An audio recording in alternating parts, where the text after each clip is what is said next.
Hi, my name's Meg, I'm the manager of Rookery. I'm putting together a short series of videos on how to do exercises that you can use within rehab or to support ridden exercise. But today, this one is about backing up. So this is a really functional exercise.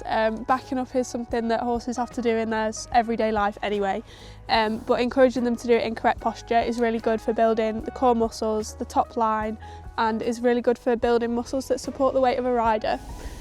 So we want to start with a horse that's stood relatively square to start with, and we're going to ask them to back up. So we're just going to encourage them to drop the head, drop the neck, and take a couple of steps backwards. So what we're looking for is for the head to come down and the back to lift, and then the abdominal muscles to be recruited. So we'll do that again.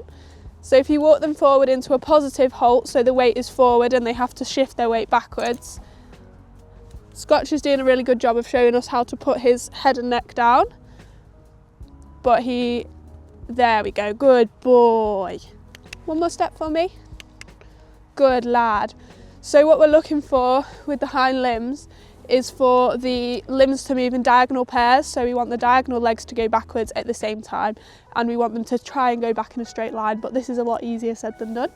Some horses will struggle with the posture and bringing their head down, so you can always use a treat to encourage them to pull their head down a little bit. So with Scotch, what we'll do is bring his head down and round and ask him to go back with the encouragement of a treat. Good boy, to get a better posture. So that's always an option if your horse is hollowing as they're walking backwards. Good boy.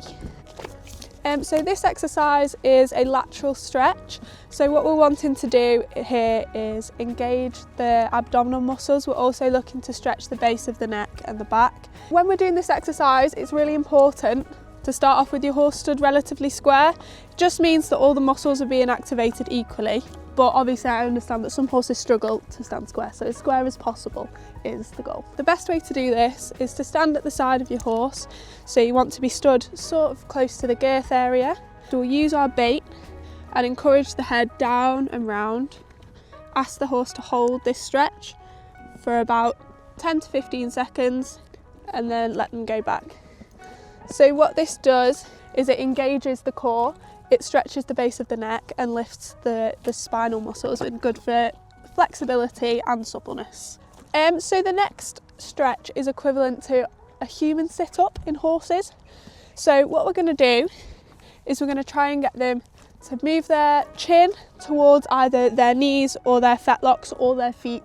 It all depends on the level of suppleness that the horse already has and their ability and willingness to perform the stretch.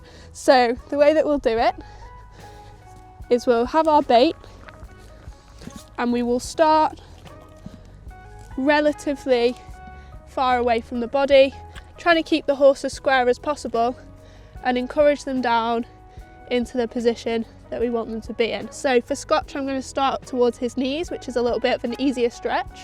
Come here, Trouble. See, what he's done there is he's tried to cheat. So we want to avoid them stepping back to try and get the treat, because this is them avoiding engaging the muscles that we want them to engage. So the best way is to do it really slowly and encourage them into the stretch. So nice and slow. Good boy.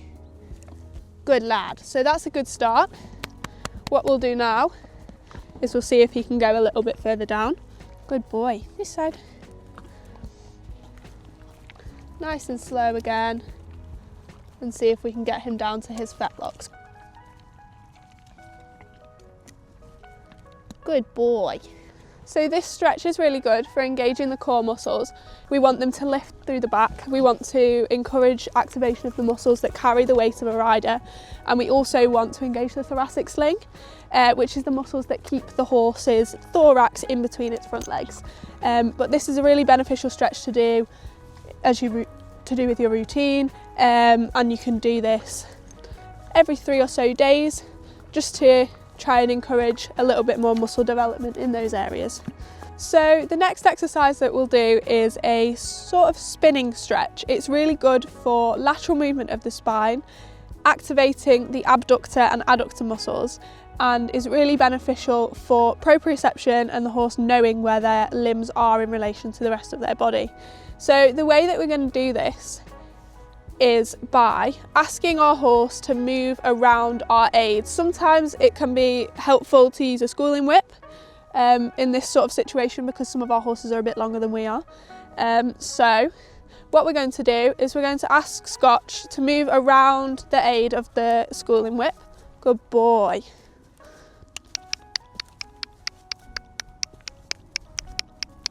Good boy.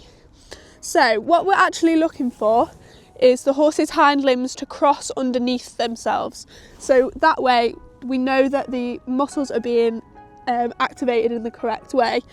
If we are seeing horses that are cheating again doing this exercise, which Scotch does occasionally, is the feet come together instead of crossing, and that is something that we want to try and avoid, but I know it's not always entirely possible.